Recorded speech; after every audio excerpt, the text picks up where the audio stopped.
Delimitation নিয়ে কংগ্রেস দলের ক্ষোভ, জনগণকে অন্ধকারে রেখে ডিলিমিটেশন করা হয়েছে অভিযোগ কংগ্রেসের। গাঁও পঞ্চায়েতের ডিলিমিটেশন নিয়ে ধলাই কংগ্রেস ক্ষোভ প্রকাশ করে বলেন, রাজনৈতিক স্বার্থে ডিলিমিটেশন করা হয়েছে বলে অভিযোগ কংগ্রেস দলের। সাংবাদিক সম্মেলন ডেকেই ডিলিমিটেশনের তথ্য তুলে ধরেন দক্ষিণ ধলাইয়ের কংগ্রেস কর্মকর্তারা। জনগণকে অন্ধকারে রেখেই ডিলিমিটেশন প্রক্রিয়া করা হয়েছে, কোনো বিশেষ রাজনৈতিক দলের স্বার্থে কাজ করা হয়েছে বলে অভিযোগ তুলেন তারা। ডিলিমিটেশনের জনস্বার্থে হবে এটা তারা চান, কিন্তু ভোট ব্যাংক তৈরি করতে একটি গ্রামকে 5-6 কিলোমিটার দূরে অন্য জিপির সাথেই যুক্ত করা হয়েছে। তাছাড়া দক্ষিণ ধলাই জেলা পরিষদের নাম পরিবর্তন করে শ্যামাচরণ শেওড়ারতল করা হয়েছে, তাই জেলা পরিষদের নাম বহাল রাখা সহ জিপির পুনরায় ডিলিমিটেশনের করার দাবি জানান তারা। অন্যথায় বৃহত্তর আন্দোলনের ডাক দেবেন বলেই জানান কংগ্রেস কর্মীরা। প্রয়োজনে আদালতে মামলা করবেন বলেও জানান তারা। উপস্থিত ছিলেন জেলা কংগ্রেস সাধারণ সম্পাদক গিয়াস উদ্দিন লস্কর, নরসিংপুর ব্লক আঞ্চলিক পঞ্চায়েত প্রাক্তন সভাপতি আব্দুল বাড়ি লস্কর, ভাগা মণ্ডল সভাপতি আফতাব উদ্দিন লস্কর, রাজনগর মণ্ডল সভাপতি আকমল হোসেন বড়ভূঁইয়া, টিটু লস্কর, দীপক রায়, সপ্তগ্রাম মণ্ডল সভাপতি নাইম উদ্দিন বড়ভূঁইয়া প্রমুখ। ডিলিমিটেশন নিয়ে যে সমস্যার সৃষ্টি হয়েছে, আমরা যে ডিলিমিটেশন নিয়ে যে অভিযোগ এনেছি, আমরা কমপ্লেইনও করব, আমরা সুপ্রিম কোর্ট, হাইকোর্ট আমরা কেসও করব। আর আমাদের যে এরিয়া যেগুলা কাটা হয়েছে সেটা নিয়ে আমরা বিভিন্ন মহলে আমরা যোগাযোগ করেছি, আমাদের এত অঞ্চলের মানুষের সাথে আমরা যোগাযোগ করেছি, বিভিন্ন সংগঠন এনজিওর সাথে যোগাযোগ করেছি, আমাদের যেগুলা রাজনৈতিক দল আছে প্রত্যেকের সাথে আমরা যোগাযোগ করেছি। কোনো মানুষ জানে না।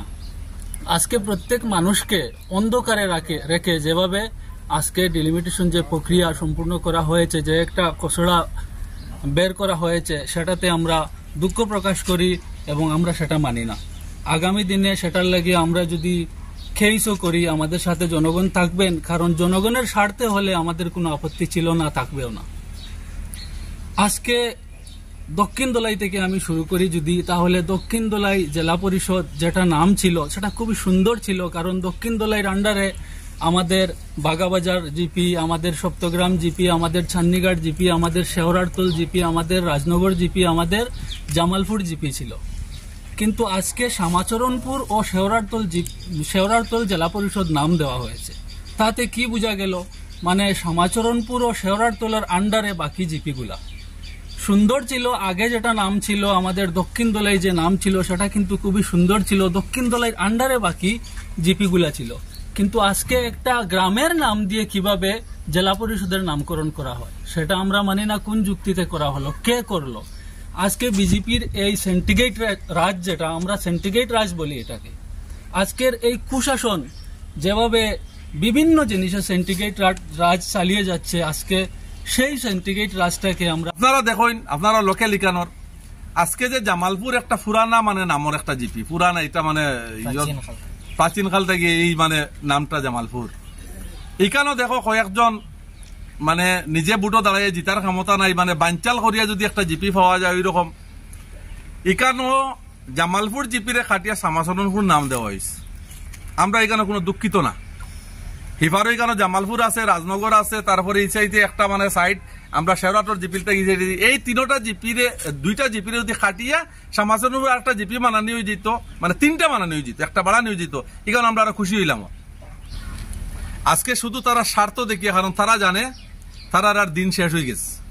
বাউতাবাজি করিয়া যদি দেখা যায় মানে পঞ্চায়েত ইলেকশনটা বা জেডপিসি যদি কয়েকটা যদি তারা রানতে পারে, যদি এই অবস্থার তারা মানে তখন লাস্টে ওইগুলা জিনিস দেওয়ার, কারণ মানুষের তার মানে বুকা মানাইয়া মানে কিচ্ছু করার নাই, জাস্ট খালি ওটা দিয়ে এখন মানে যে তারা স্যার আবার এইগুলা দখল করত।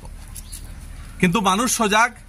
আজকে যত মানুষের সঙ্গে আমরা মানে কথা করছি, 3-4 দিন থেকে কথা করি, আর মানুষের কথা হইল গিয়ে এটা যে আজকে আমি আমার বাসা হইল গিয়া এখান থেকে আমি 5 কিলোমিটার দূরে গিয়ে আমার বুট দেওয়ার কথা হয় না, কারণ সরকারের একটা আছে লাগে, যখন কংগ্রেস সরকার আছিল যে মানুষের বুটটা কিলা তাড়াতাড়ি গিয়ে মানে একটু তার পাশে যদি তার স্কুল থাকে দুই কারণ গিয়ে বুট দিত গিয়া।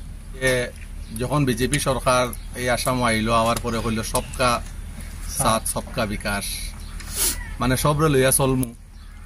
কিন্তু এই যে একটা অত বড় একটা কাজ তারা করলো, কিন্তু এই কাজটা একজন মানুষও জানে না। কিন্তু বিজেপির আমরা জানি, যদি তারা যদি একটা সুতা যদি খেরোরে দিতে চায়, কিন্তু এর অ্যাডভান্স মানে 1 সপ্তাহ বা 15 দিন আগে থেকে করে সুতা এক গেছা দিতে হইলে সুতার দাম যদি 1 টাকা টাকা যদি তারা এখানের মধ্যে 15 টাকা খরচ করে, এটা হলো বিজেপির চরিত্র। আজকে সান্নিঘাটর মানুষ যে আজকে আমরা এখানে যেখানে এই সম্মেলন করি, আর এটা হলো গিয়ে বাগা জিপি। এই বাগা জিপির মধ্যে যে সান্নিঘাটে কি 3টা গ্রুপের মানুষ এখানে অ্যাড করা হয়েছে, এরাও জানে না। এইরকম অত বড় একটা যদি মানে এই জায়গার মানুষ এই জায়গাতে, এই জায়গার মানুষ এই জায়গাতে আনা হয়েছে, এটা যদি যেভাবে তারা প্রকল্প দিতে অ্যাডভাইস করে, এটাও যদি অ্যাডভাইস করিয়া করতো, মানুষের সঙ্গে যোগাযোগ করিয়া করতো দিনতে, আজকে আমরা এই প্রেস মিটও করতে লাগেন। গত 19 তারিখ বৃহস্পতিবার আনুমানিক 11টা সাড়ে 11টায় জিপি অফিসে জিপি সচিব যারা তারা জিপি অফিসে একটা খসড়া ডিলিমিটেশন খসড়াটা যখন লাগাত, তখন জিপি অফিসে যাওয়া কিছু মানুষের চোখ পড়লো এটার উপরে। চোখ পড়লে পরে তারা দেখলো যে এই দক্ষিণ দোলার বিভিন্ন জিপি সীমা নির্ধারণ করা হয়েছে, এমন খেয়াল খুশি মতো যে যার মন মতো করিয়া হয়তো কোনো রাজনৈতিক দলের নিজ স্বার্থের কারণে করা হয়েছে। এটা যখন মানুষের নজরে পড়লো, তখন কম সময়ের ভিতরে দক্ষিণ দলের মধ্যে এই আওয়াজটা চতুর্দিকে ছড়াই গেল।